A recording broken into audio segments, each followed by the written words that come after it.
en pleno, vale, Juanjo, Nacho, Jesús, ¿qué tal estáis? Encantado de que ¿Qué estés tal? Buenos contigo. días. Muchas gracias por la invitación, como siempre. Y vamos a hablar de muchas cosas. Bueno, vamos a hablar sobre Ucrania y Rusia, obviamente, por eso estáis invitados aquí.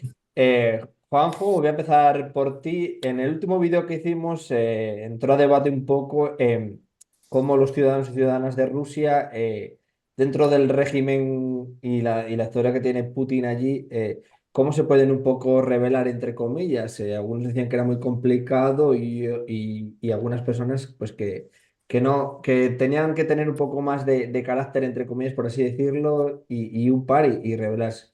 Claro, esto depende, yo creo que es muy complejo. Entonces quería aprovechar que tú estás aquí, que conoces muy bien lo que es Rusia, que nos cuentes y un poco, pues también comentar algunos aspectos de la actualidad que han ocurrido allí, como los últimos ataques en Moscú, o lo que vas a comentar tú de unas elecciones. Ujú. Bueno, básicamente yo aquí o distinguiría dos momentos, ¿no? Uno, el momento del shock de la invasión rusa a Ucrania, que ahí sí me decepcionó, particularmente me decepcionó la falta de movimiento, la falta de energía de la sociedad rusa para, digamos, protestar. Y el momento actual, ya pasados 2 años y pico, casi 3 años, donde la guerra se ha metido en Rusia como algo que está ahí, que tampoco nos afecta muy de cerca, porque a los que les afecta es a la gente de Kursk, de Belgorod y poquito más. Entonces yo creo que la sociedad rusa está un poco en plan ameba, como digo siempre, porque no es capaz de responder, pero también ese amebismo está muy llevado por el tema de la represión absoluta que hay en Rusia en cuanto a lo que es la libertad de expresión. En Rusia tú no puedes abrir la boca y decir algo contra el ejército o decir algo contra el gobierno o decir algo porque automáticamente te van a cortar los pies o sea, te van a cortar la hierba debajo de los pies. Primero empiezan las multas, si reincides te va a caer pena de cárcel y si sigues reincidiendo te va a caer lo que llaman ellos ser agente extranjero o extremista, que básicamente es la muerte civil, porque te quitan todos tus derechos civiles, no solo a ti, sino también a todos los que pueden trabajar contigo o estar contigo, que no pueden recibir dinero, etcétera, etcétera, ¿no? Entonces, la capacidad que tienen los rusos ahora de moverse en la protesta es mínima, mínima, mínima. Los que protestaban se han ido en el extranjero y los que se han quedado en Rusia pues no tienen capacidad de maniobra. Te expones a que te caiga la del pulpo a nada que abras la boca. Por tanto, yo creo que hay que ver la sociedad rusa y con mucha pena, lo digo con mucha pena porque creo que a mí yo esperaba más, pero entiendo que el proceso que ha llevado Putin de ir reprimiendo y cortando libertades, hemos acabado en una sociedad completamente maniatada, silenciada, en el cual no hay ningún margen de maniobra. Por ejemplo, comentaba, ¿no? Este fin de semana ha habido elecciones en algunas regiones, no en todas, y muchas veces las urnas estaban prácticamente vacías, había muy pocas papeletas y eso básicamente se ha hecho porque el gobierno ruso lo que ha hecho es dificultar el acceso al voto. Entonces, lo que ha fomentado el gobierno es el voto electrónico. El voto electrónico que no podemos, nadie sabe quién controla ni cómo se controla, es completamente opaco, es completamente inaccesible a los, digamos, pocos valientes que se atrevan a intentar pedir explicaciones de por qué estos votos van aquí o estos van allá. Entonces, al final, digamos, está toda la maquinaria pensada, tanto electoral como social como política, para que el pueblo ruso esté completamente acallado. Había un caso muy gracioso en una ciudad pequeña rusa, donde el parlamento de la ciudad, ¿no? Los concejales, por así decirlo, había 4 concejales que habían conseguido, de Rusia Unida, del partido de Putin, que habían conseguido exactamente 665 votos. Los cuatro.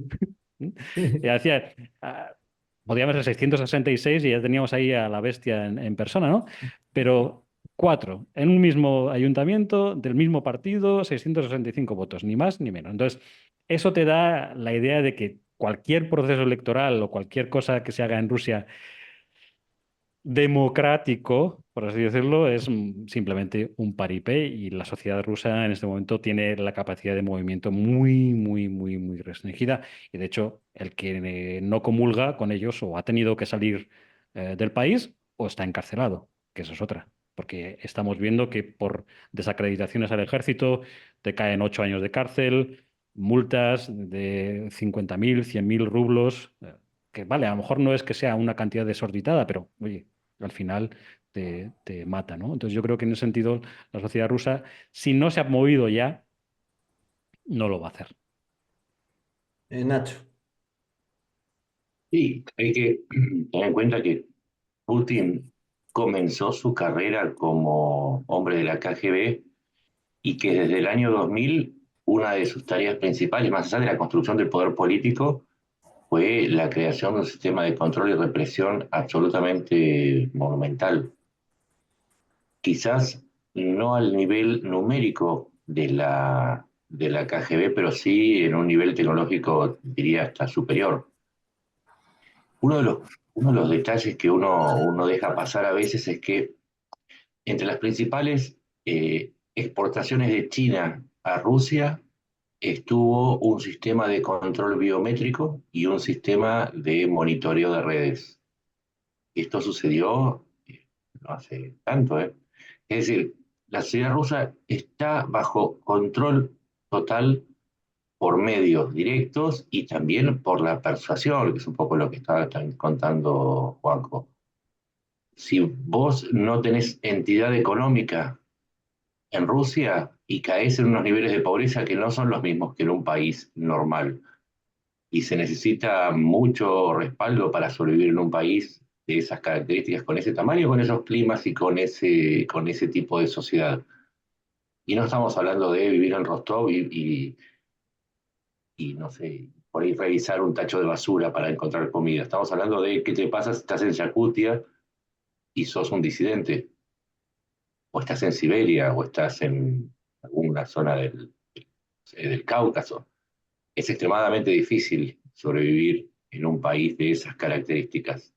Insisto, no es un país europeo en donde las magnitudes y las proporciones más el exceso de bienes permiten sobrevivir, o las redes familiares permiten sobrevivir.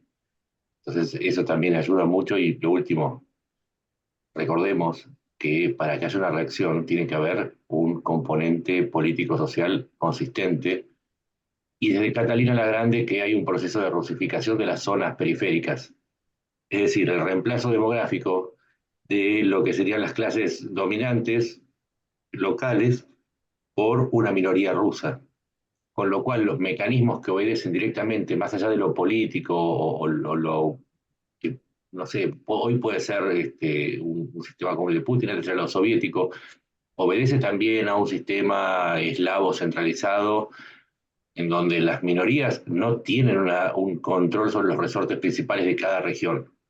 Si vos sumás todos estos elementos, te das cuenta por qué también uno está esperando que pase algo que es muy difícil que suceda precisamente porque Putin lo tenía previsto y porque se montó sobre mecanismos que están en Rusia hace más de 150 años. Jesús. Sí, yo mantengo la teoría de que a ruso le puedes echar pobreza, le puedes echar falta de libertades, le puedes echar mil cosas que no se mueve, que lo aguantarían. Pero hay algo que yo creo que es ruso y Juanjo creo que a mí no me da la razón, no aguanta básicamente, es la pérdida de orden. Cuando Boris Yeltsin llega a la presidencia de la Federación Rusa, intenta establecer una democracia. La primera etapa, la segunda etapa fue una especie de autocracia corrupta, favorecida para sus propios intereses. Pero en la primera etapa se generó una inestabilidad gigantesca y el ruso identificó la democracia con la falta de orden establecido. La manera que se puede derrocar a Putin para que el pueblo ruso se mueva es la misma manera que Escipión el africano hizo con Cartago, es llevar la guerra a la propia Rusia. para mostrar que el Estado ruso no tiene capacidad ninguna de mantener el orden y la seguridad en su frontera. Por lo tanto, el pueblo ruso tiene que derrocar tiranos para intentar cambiar las cosas. De hecho, esto fue el desencadenante de las revoluciones que sacaron a Rusia de la Primera Guerra Mundial, cuando los alemanes entraron hasta la cocina y el frente ruso se desmoronó en la Primera Guerra Mundial. Y eso provocó justamente que no hubiera orden y que consideraran que el zar no tenía capacidad de mantener ese orden. Y entonces se optó por hacer una revolución, primero una revolución democrática, pues una revolución comunista. Pero bueno, ese yo creo que sería el caso ya. De hecho, hay varios residentes de la zona del Kursk que lo dicen claramente en varias declaraciones a Euronext, que dicen básicamente, aquí hay elecciones, las cosas están muy difíciles, pero en Moscú las cosas están como si no pasara nada y demás. Ahí tenéis la clave. Desgraciadamente la sociedad civil rusa está desarticulada, lleva desarticulada la incipiente sociedad civil rusa que apareció en los 90, la desarticuló Yeltsin en su segunda etapa y la terminó de desarticular Putin en su bonito idilio que tuvo con Occidente, que no lo vimos venir, yo siempre lo he dicho, a Putin se le da cariño desde Occidente desde el año 2000 hasta el 2008. Y después se convierte en lo que después se acaba convirtiendo, que es un líder expansionista y demás. Pero bueno, desarticuló a toda la sociedad civil rusa. De hecho, le quitó incluso las ayudas a la memoria histórica de las víctimas del tema de la Unión Soviética, de las variadas represiones que hubo. Eso es un ejemplo. Por lo tanto, desde la sociedad civil rusa no va a venir a solución mientras no se ponga en riesgo lo que se llama lo que yo llamo la paz putiniana. Acaba con la paz putiniana, que significa estabilidad y demás, y entonces el pueblo se moverá. Pero para eso se necesita llevar la guerra a Rusia. Y para eso se necesita que a Ucrania se le quiten las limitaciones de uso de armamento de larga distancia para poder devolver los golpes y que la situación diga, hostia, no tenemos orden.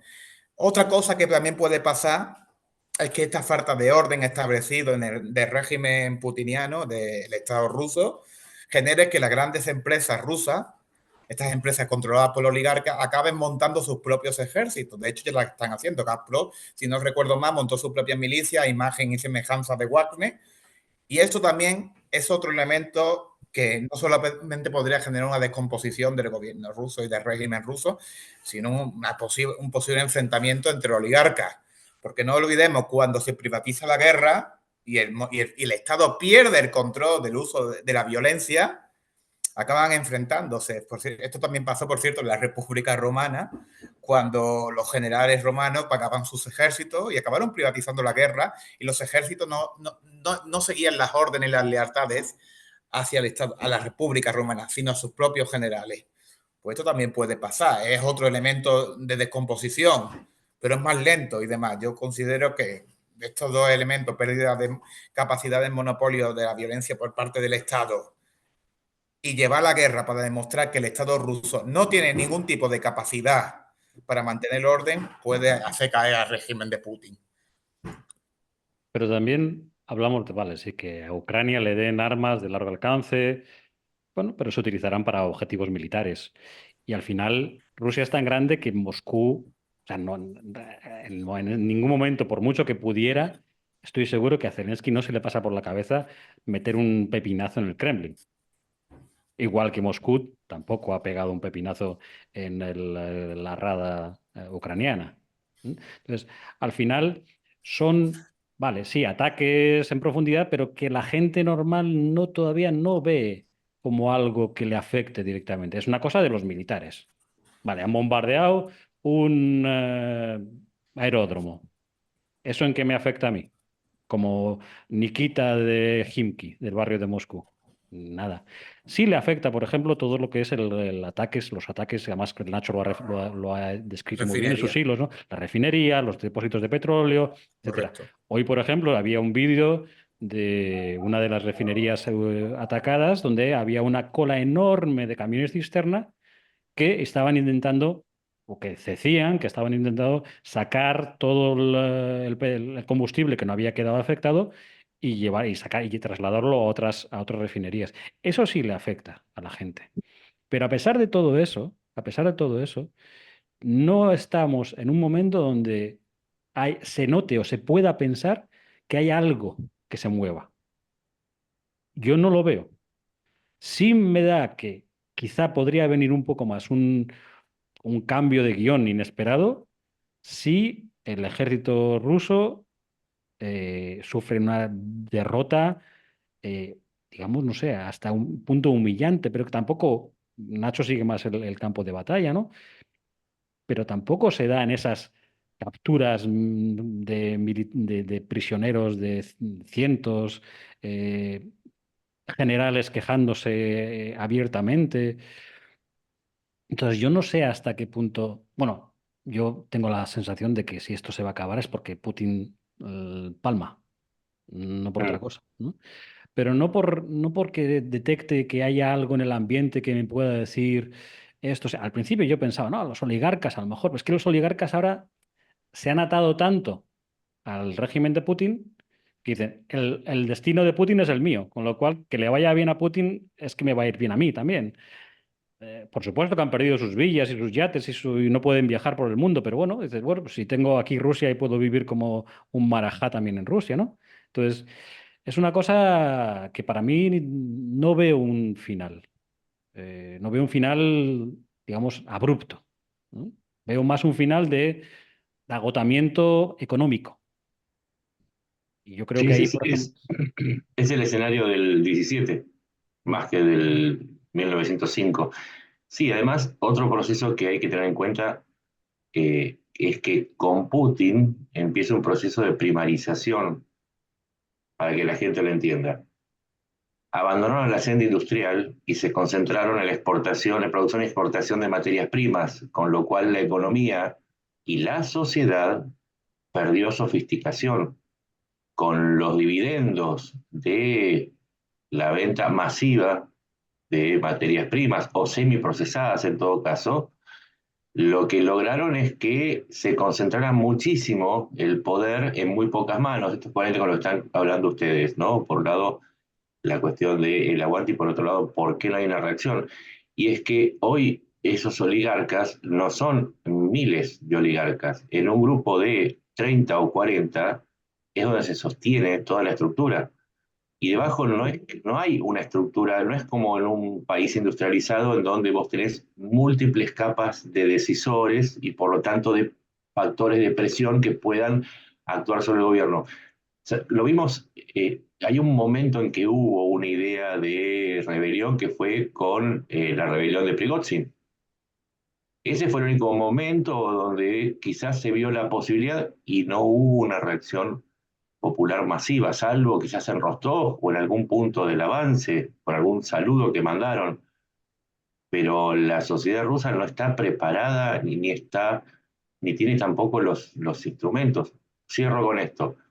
No hay que olvidar que cualquier revolución, si uno la analiza, desde la Revolución Rusa hasta la Revolución Francesa, la Revolución Norteamericana o cualquiera de las revoluciones que hubo por lo menos desde los Urales para acá, siempre contó con una clase que la sostenía y no es la clase baja.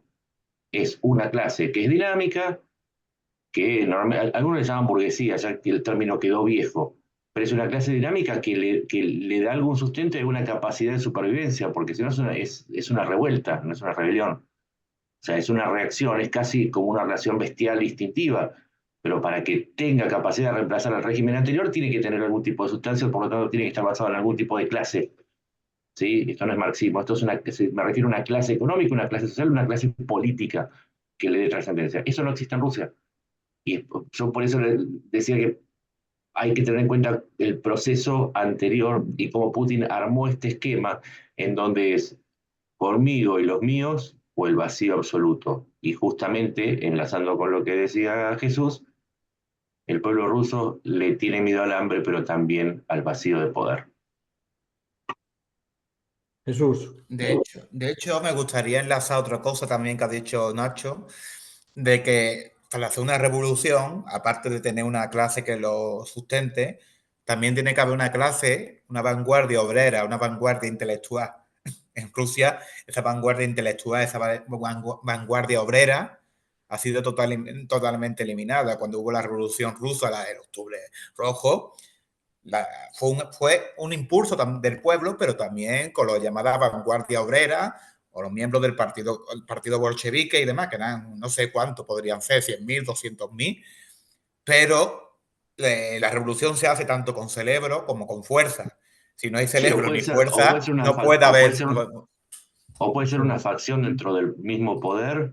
Y Sí, acá, bueno, Juanjo siempre nos está contando de las purgas. Hay una sí. constante purga, purga tras purga, y en ese sentido, no sé, Juanjo, vos podés contarlo mejor que yo, Putin es bastante staliniano. Mm.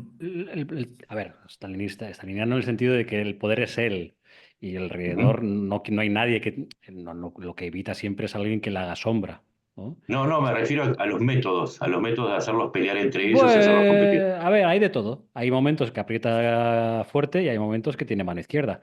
Por ejemplo, el caso de Shoigu.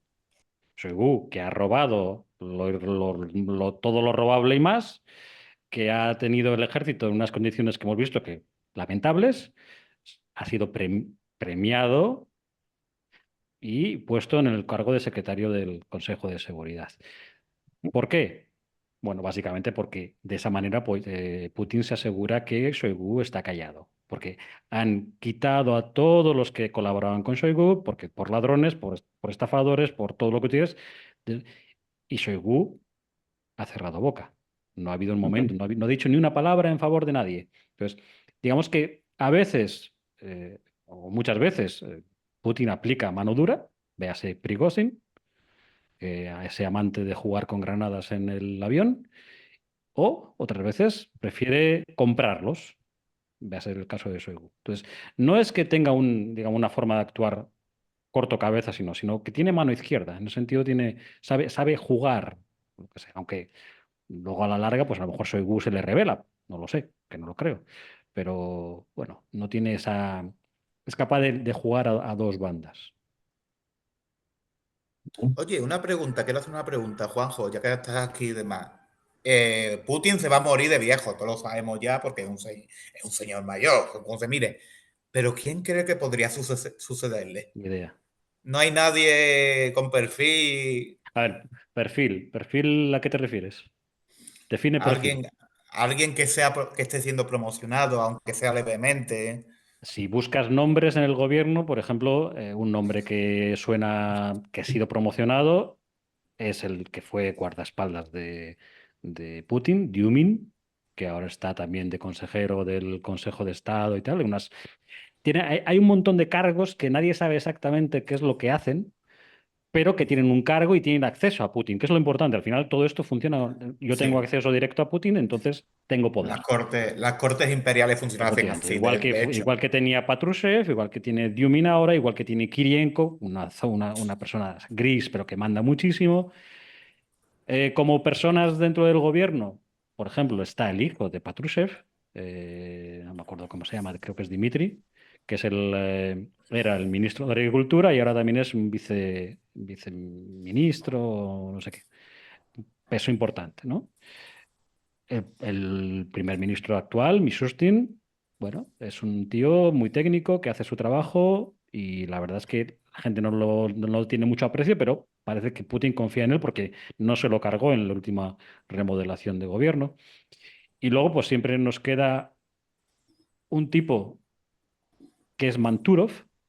Manturov es el de infraestructuras, transportes, y ahora es un poco como el que coordina todos muchos ministerios en plan de suministros para la guerra, etcétera, etcétera, ¿no? Es un tipo que ha cogido también muchísimo poder.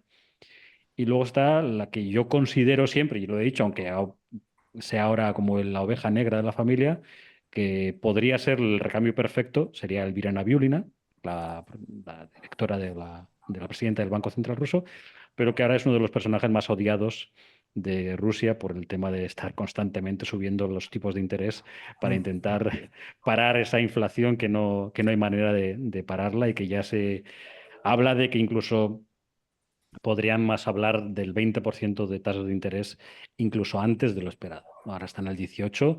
Las hipotecas, por ejemplo, si tú te quieres comprar un piso y no tienes ninguna bonificación de familia numerosa, de miembro que ha participado en la guerra y tal, la hipoteca media está en un 22%. Uf, 22. madre de Dios. Entonces, claro, todo esto viene por la política del Banco Central de intentar parar la inflación. Y el otro día el Ministerio de Finanzas ya dijo que, bueno, que ese objetivo del 4,5 como que no. Vamos a ponernos un objetivo del 7,3. 7,3 y tal, ¿no? Qué simpático es esta gente. Entonces, Sí, eso hay que explicarlo. Vos hoy posteaste algo, Juanjo, que es crucial, que es la caída en los ingresos de petróleo por el básico, derrumbe de los precios. básico. Para mí, eso es claro, hay que ver si esto es algo coyuntural que dura 2 semanas Mm. o es algo que se mantiene en el tiempo. Los Pero me futuros te dicen que no, ¿eh? No, no, revisando los precios de los futuros y de todo, no es solamente el dólar, el petróleo Ural, Ujú. todos los petróleos están con los futuros abajo y esto le tenemos que sumar, a ver, para que también tenemos que explicar a la gente, menos ingresos con mayor gasto no productivo vinculado a la guerra, que ya se está comiendo casi el 40% del presupuesto, implica que el déficit crece porque si se gasta más de lo que se recibe, entonces crece el déficit, con lo cual, como ahí está la presidenta del Banco Central, que es la que recibe todos los penales, y desataja todos los penales, ya no puede sostener una moneda en donde se refleja justamente esta presión. Y entonces es donde sube la tasa para responder a la inflación, que responde a un fenómeno muy sencillo, y es que se está produciendo mucho más para la guerra, pero como dijimos antes, como la economía rusa está primarizada, cada vez le cuesta más al ciudadano promedio y a Rusia en sí cada producto que tiene que importar, cada bien elaborado o cada bien manufacturado. Entonces, todo eso es una secuencia lógica que sucedería en Rusia, en China o en Kenia, por decirlo, ¿no? Es natural, es De así. hecho, Rusia está teniendo muchos más problemas ahora por las sanciones secundarias que le está metiendo Estados Unidos tanto a China como a otros países que le han ayudado a Rusia a estar. Turquía, por ejemplo, Kirguistán, era una puerta de entrada de mucho material europeo y ahora, por ejemplo, también tienen sanciones económicas, Hong Kong. Hay una cosa, y esto es una cosa que sí me parece, y creo hay que estar muy atento las próximas 2 semanas, creo que es el 10, no, la semana, el 16. El 16 de septiembre, si no recuerdo, si no me falla la memoria y me perdonaréis, es cuando se presenta el presupuesto federal para el año 2025. Sí, En el año pasado se presentaron presupuestos para el año 2024, 2025 y 2026. Hay que ver si se confirman o no. Pero lo importante es que para 2024 sí había un aumento del presupuesto, sobre todo en partidas militares, muchas de ellas ocultas, pero partidas que eran un 10,8 billones de rublos. Sin embargo, para 2025 y 2026 ya estaban previstas, o el Ministerio de Finanzas había previsto una bajada del presupuesto. Claro, ¿qué nos dice eso? Que yo creo que la idea máxima era que la guerra durara hasta 2024. Que a ver, a lo mejor estoy aventurando mucho, que en Estados Unidos la victoria fuera de Trump y que con eso, digamos, se pusiera fin a la guerra. Y a partir de ahí sería, digamos, la vuelta a la vida civil, ¿no? Al gasto en lo social, en tal. Entonces es importante ver si en el próximo, digamos, informe del presupuesto general se mantiene esa tendencia a reducir gastos militares o, por el contrario, visto cómo están ahora y visto que parece que Trump lo tiene un poquito más difícil, el gasto militar sigue aumentando.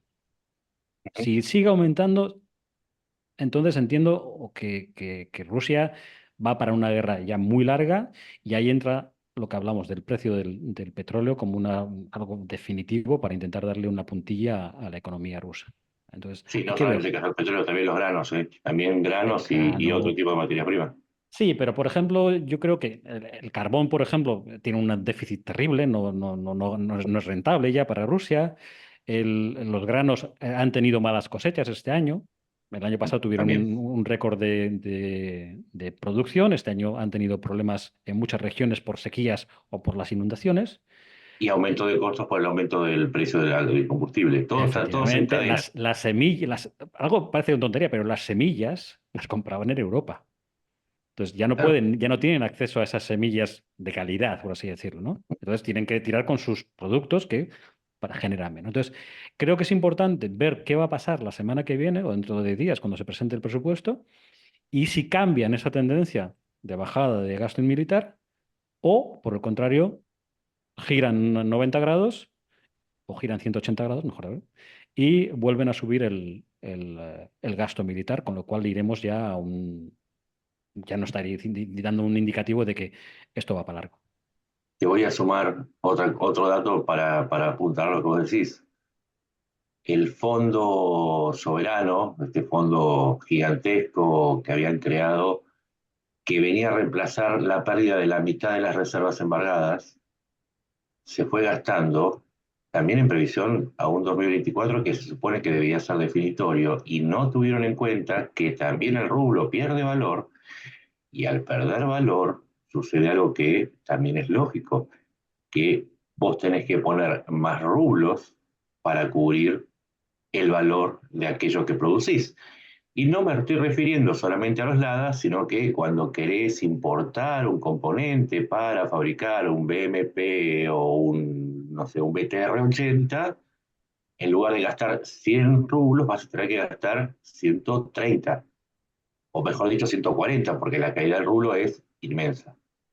Entonces, eso va a aumentar el déficit, porque si vos tenés un gasto que aparte es improductivo, porque como decíamos, hace 2 años lo decimos, vos podés fabricar un tanque o una cosechadora. El tanque no te va a generar, salvo que lo vendas al exterior, que no está vendiendo, es otro ingreso que se perdió, el ingreso por las ventas de materiales militares al exterior. Pero si haces un tractor, bueno, de pronto le vas a poder generar quizás un 300% del valor a 5 años. ¿Por qué? Porque vas a cosechar una X cantidad de granos. Pero con el material militar eso no pasa. Entonces es gasto mayor porque tiene mayor costo, pero además es improductivo. Y eso es lo que mucha gente no está entendiendo cuando aumenta el PBI de Rusia. Sí, sí, como aumentaba el dinero de mi tía Clota cada vez que pedía plata para ir al casino, seguramente salía con mucha más plata de la que tenía antes, pero porque era plata prestada, eso no significaba que hubiese ganado más de salario. Entonces, eso es lo que se tiene que entender cuando se habla de la resiliencia de la economía rusa. No es tan así, hay que analizar y no confundir músculo con gordura, no es lo mismo. Y nosotros los que tenemos más de 40 lo sabemos. De hecho, conectando con una de las... Ha sido muy buena eso de los más de los 40. Que conectando con una de las cosas que también ha dicho Nacho y demás, el tema de la industria militar. Una de las industrias militares se empieza a basar en prestigio. La guerra de Ucrania ha destrozado el prestigio de la industria militar rusa, porque en teoría tenían las segundas mejores armas, los mejores tanques, pero se han demostrado que son totalmente ineficientes. De hecho, hay una industria, que es la turca, la de los drones, que ha salido muy beneficiada de la guerra porque ha ganado un gran prestigio, porque permitió en los primeros tiempos la capacidad de meter golpes a Ucrania con drones baratos, y eso ha generado muchos beneficios. Por eso que en esta guerra, si ha habido algo que ha jodido mucho a Rusia, es su propia industria militar. Si ahora hacen una expansión a través de la industria militar y no consiguen colocar, no solamente producir para la guerra, sino para colocar en el exterior porque nadie le compra, porque no tienen prestigio, pues entonces, como bien has dicho, es un método improductivo. Pero ya hay una cosa, si a mí me gusta meterme en la mente de Putin, porque Putin, si hay algo que es un desestabilizador nato, es un hombre que cree que la desestabilización puede generarle beneficios. Hoy cuando Juanjo comentó lo del petróleo, a mí me vino la idea a la cabeza, digo, ¿cómo Putin podría contrarrestar esta situación del tema del petróleo? Esperar que la victoria de Trump que gane las elecciones, y Trump, si hay algo que están de acuerdo tanto con los demócratas como los republicanos, es el apoyo hacia Israel.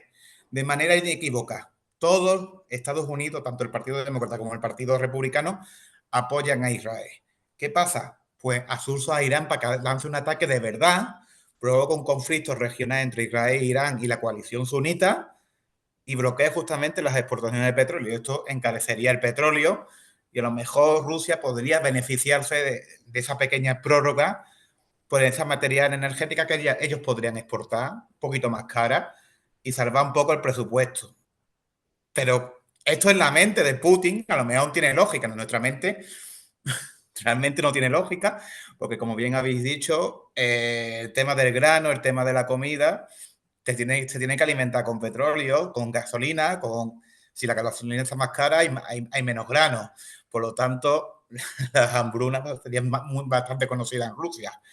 Pero en la mente de Putin, esa mente de macroeconomía, pues a lo mejor podría llegar a tener algo de lógica. Yo Pero lo que por eso pasa, también puede generar también un nuevo riesgo. Pero bueno, en yo fin. Jesús, lo que pasa es que no veo hasta qué punto, a ver, si yo no Estamos sé, aventurando, estoy no, aventurando sí, pero mucho. me parece bien aventurar y me gusta. A mí me gusta meterme también ahí a pensar en el Kremlin, ¿no? ¿Qué piensa el Kremlin, ¿no? Pero yo no sé Sovietólogo. hasta qué punto Rusia tiene capaz de influir, y Nacho creo que lo conoce mejor porque ha seguido el tema de Sí. Israel, Gaza, Irán y tal, hasta qué punto Rusia puede influir en las acciones iraníes. Es decir, hasta qué punto decir, oye, descuelgo el teléfono y dice, mira, queridos amiguitos de Teherán, necesito un ataque sobre Israel. Yo es que no lo veo.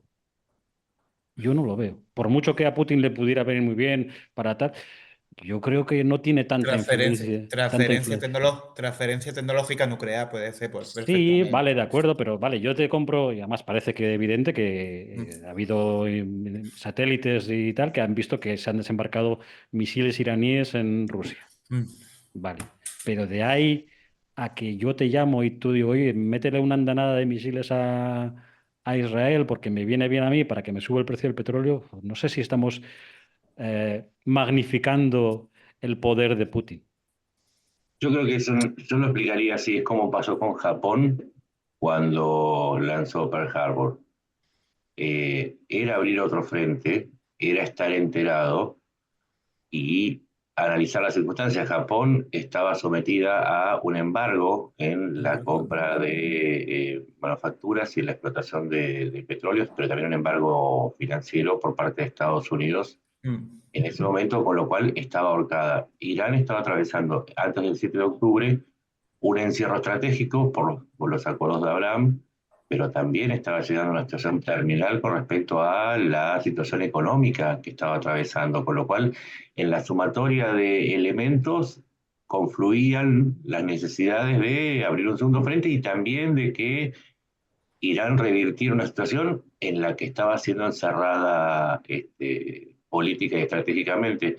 Me parece que esas son las cosas que explican mejor la historia antes que un pacto. En eso te estoy de acuerdo.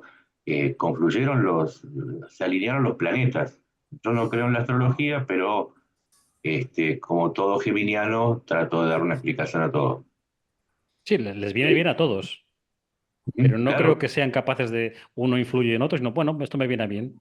Igual que a Corea del Norte le viene bien.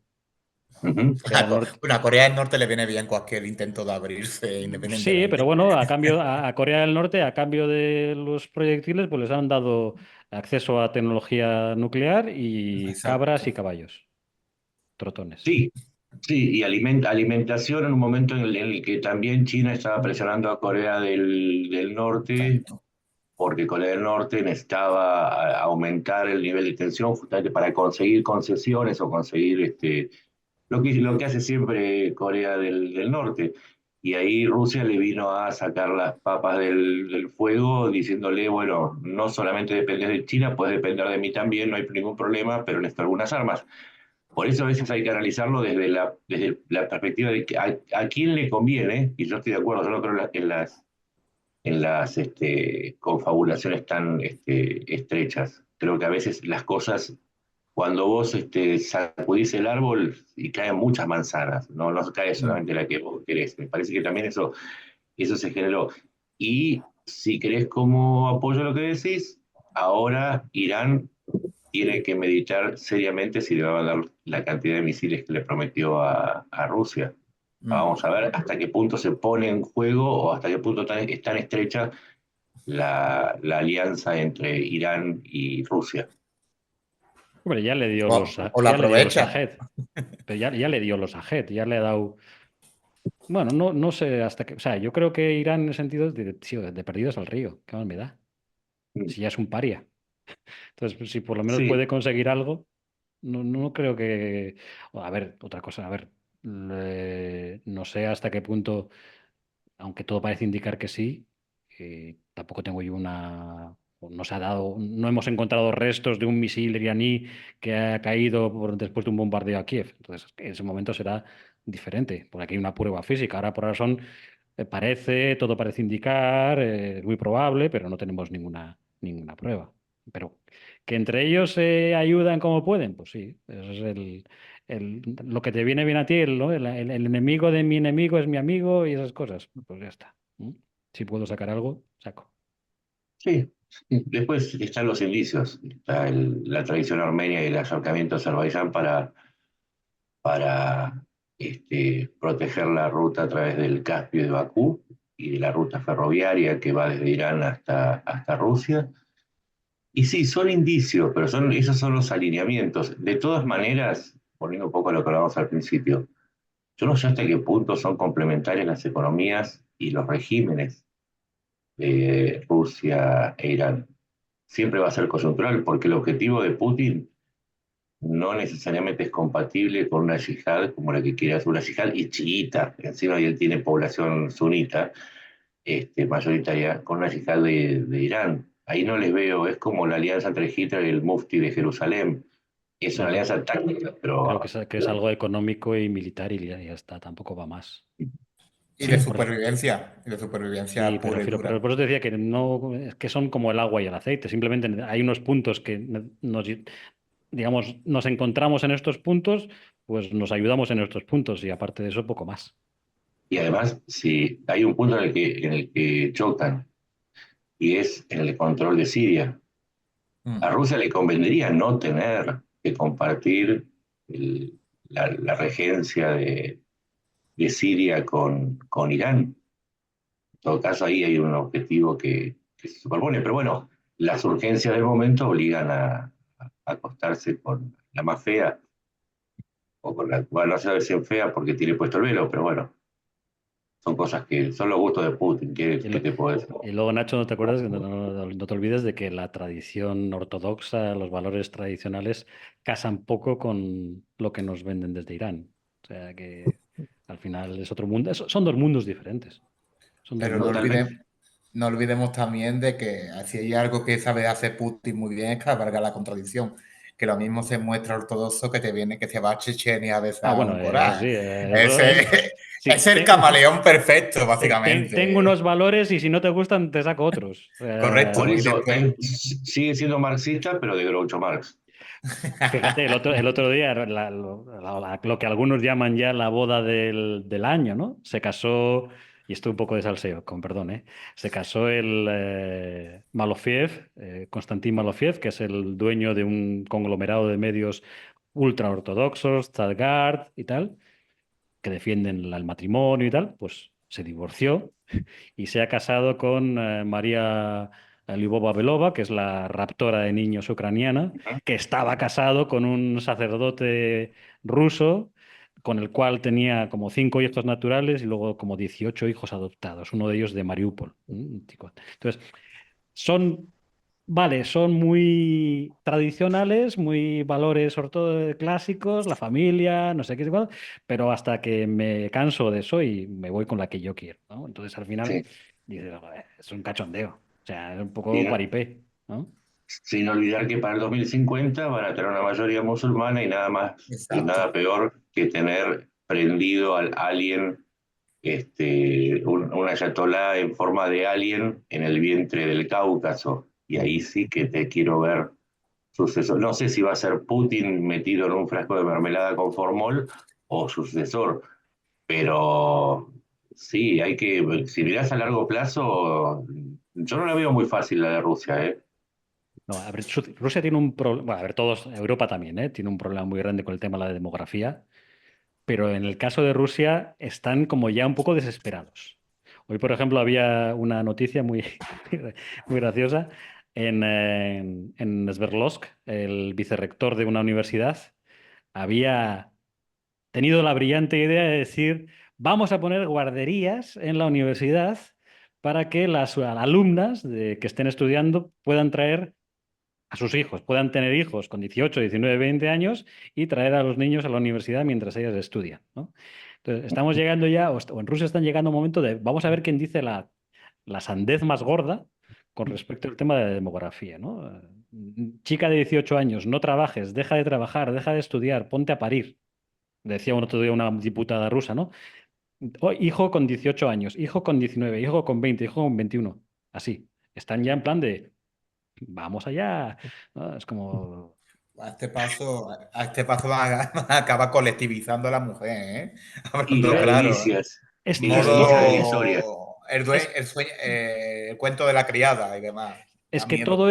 toda esta idea del poder, y a ver, Rusia, sobre todo en las ciudades de Moscú, San Petersburgo, en las ciudades grandes, la mujer, oye, primero piensa en su futuro, en su trabajo, en su no sé qué, y luego ya, como en cualquier ciudad europea, ¿no? Y estamos viendo cómo hay un retroceso, o sea, se está intentando tener un retroceso en los derechos de la mujer en Rusia. De que me da igual lo que tú pienses, tu labor como mujer es tener hijos, cuidar de la casa, estar en la cocina. Ese es el objetivo para muchísimos de la clase dirigente rusa.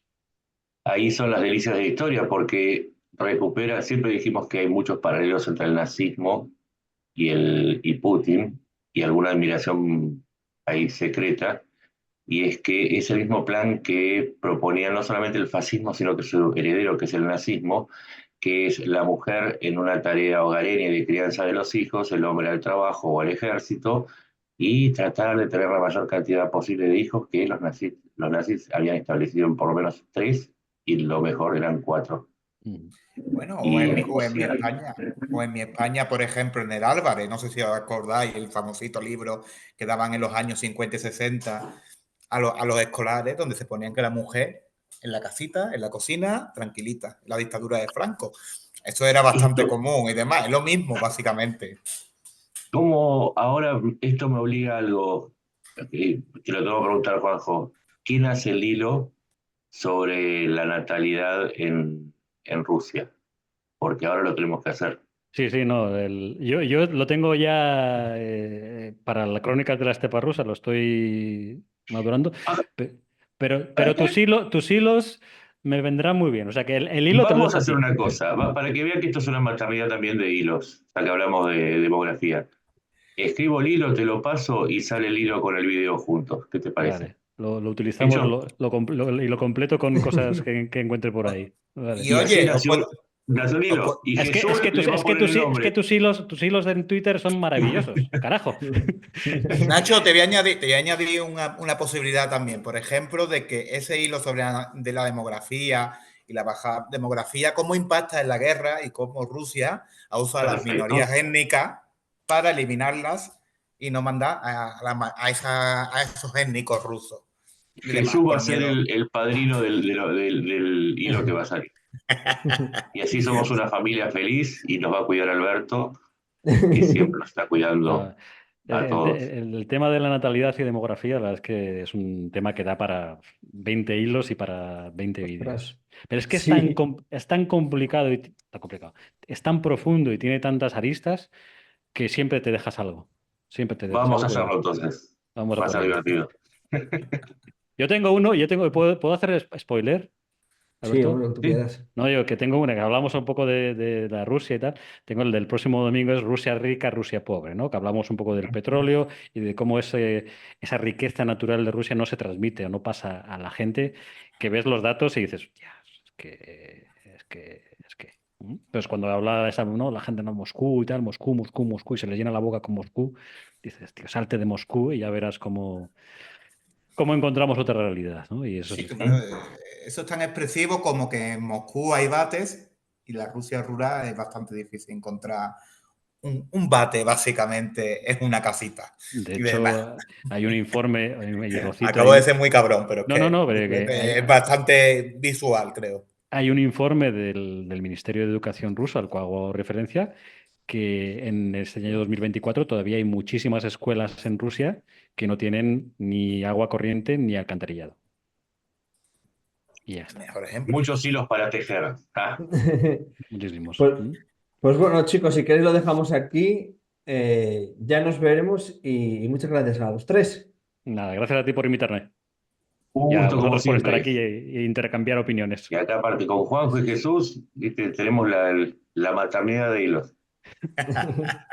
Muchísimas Pues, gracias, como siempre, por la invitación. La verdad es que esto es maravilloso. Está con Juanjo y Nacho aquí, dos gigantes del mundo periodístico, del mundo de YouTube y del mundo de Twitter. Yo, joder, parezco aquí. No, tú, sí, tú puedes seguir haciendo la pelota, no pasa nada. Yo no me quejo, no me quejo. Parezco, en fin. Bueno, pues lo dicho, muchas gracias y un fuerte abrazo. Venga, gracias a Un ti. abrazo. Hasta Adiós. luego.